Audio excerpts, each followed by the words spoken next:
Chapter 19. And Ahab told Jezebel all that Elijah had done, and withal how he had slain all the prophets with the sword.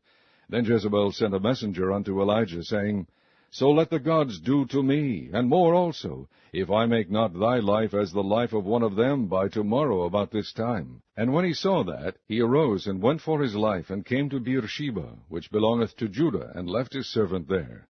But he himself went a day's journey into the wilderness, and came and sat down under a juniper tree. And he requested for himself that he might die, and said, It is enough now, O Lord, take away my life, for I am not better than my fathers.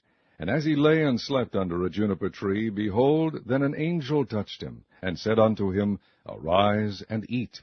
And he looked, and behold, there was a cake baken on the coals, and a cruse of water at his head. And he did eat and drink, and laid him down again.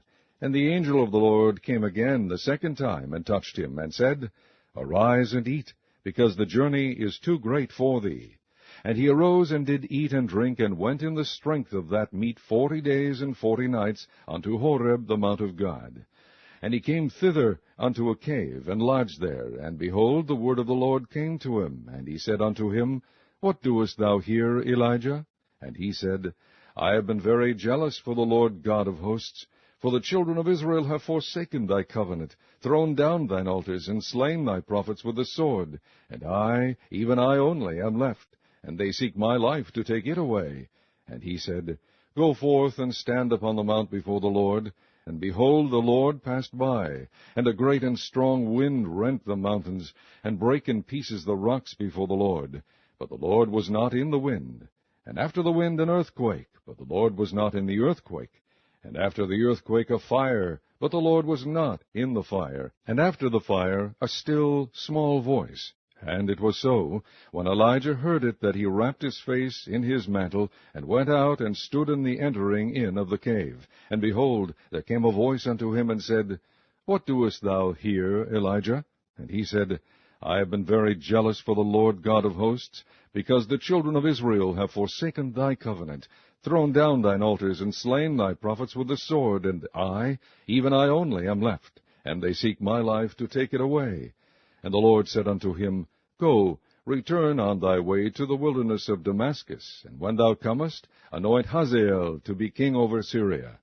And Jehu the son of Nimshi shalt thou anoint to be king over Israel. And Elisha the son of Shaphat of Abel-Meholah shalt thou anoint to be prophet in thy room.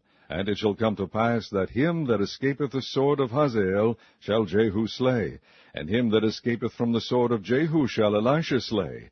Yet I have left me 7,000 in Israel, all the knees which have not bowed unto Baal, and every mouth which hath not kissed him. So he departed thence, and found Elisha the son of Shaphat, who was plowing with 12 yoke of oxen before him, and he with the 12th. And Elijah passed by him, and cast his mantle upon him. And he left the oxen, and ran after Elijah, and said, Let me, I pray thee, kiss my father and my mother, and then I will follow thee. And he said unto him, Go back again, for what have I done to thee? And he returned back from him, and took a yoke of oxen, and slew them, and boiled their flesh with the instruments of the oxen, and gave unto the people, and they did eat. Then he arose, and went after Elijah, and ministered unto him.